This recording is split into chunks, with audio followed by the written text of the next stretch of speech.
LOL. You actually thought we'd miss Cabo for that? My sister's reply hit my screen like a slap. Mom chimed in next. Don't guilt us. This trip's been planned for months. I stared at the thread. 3 dots blinked, then stopped. I typed, my mistake, sent it, closed my phone. They thought that was the end.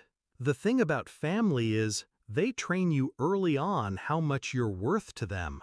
When I was 9, Mom forgot me at a school recital because she had a spa appointment. At 13, Dad missed my science fair because he had work drinks. And my sister? She specialized in cruelty dressed as humor. By adulthood, I'd stopped expecting rescue.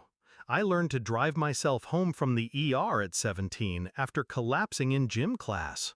So no, this wasn't shock. This was confirmation. Still, I needed them to feel it this time. The surgery wasn't optional, not cosmetic, not something I could postpone. The kind that comes with sterile white walls and nurses speaking in hushed tones. I could have hired a driver, called a friend, paid for a ride. But the family group chat wasn't about logistics. It was a test. One I knew they'd fail. Their Cabo trip wasn't cheap, booked months in advance. Photos of white sand and infinity pools already lined my sister's feed. They were proud of that trip, almost as proud as they were of never admitting when they were wrong. Perfect. I didn't explode. I didn't beg.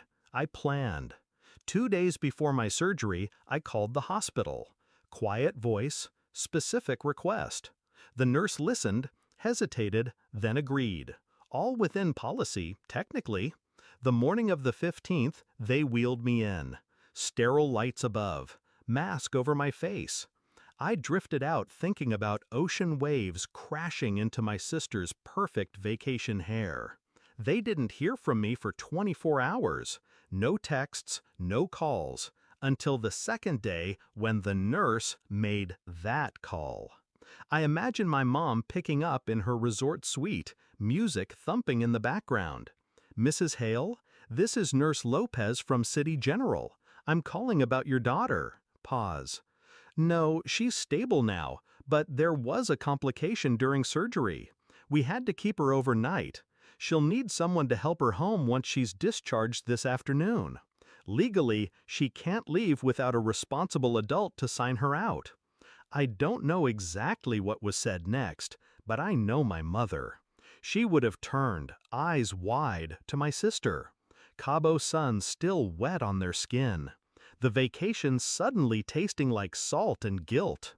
They had 2 choices: stay, finish their trip, prove me right, or cut it short, fly home, spend thousands just to save face. They flew home. When they walked into my hospital room, I was sitting up in bed, hair washed, dressed in clean clothes. Mom's smile was tight. My sister's mascara was smudged from the flight. You should have told us it was serious, Mom said. I just tilted my head. I did. You just didn't believe me. Silence, thick enough to choke on. I signed the discharge papers. They drove me home in awkward quiet, my sister scrolling her phone like she could scroll herself back to Cabo. The real sting? By the time they returned, their resort had resold their suite. No refund. The flights they rebooked were triple the price. And every photo they'd planned to post to make people jealous? Never taken. I didn't even need to raise my voice. Just one small truth, placed in the right hands at the right time. When they dropped me at my apartment, Mom muttered, "Next time, just call a friend." I smiled, slow and deliberate. "Oh, I will. Don't worry, there won't be a next time for you." The door closed behind me. And for the first time in years, I didn't feel like the forgotten one. I felt like the one who decided the ending.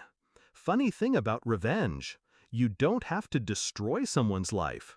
You just have to make them live with the truth they've been avoiding.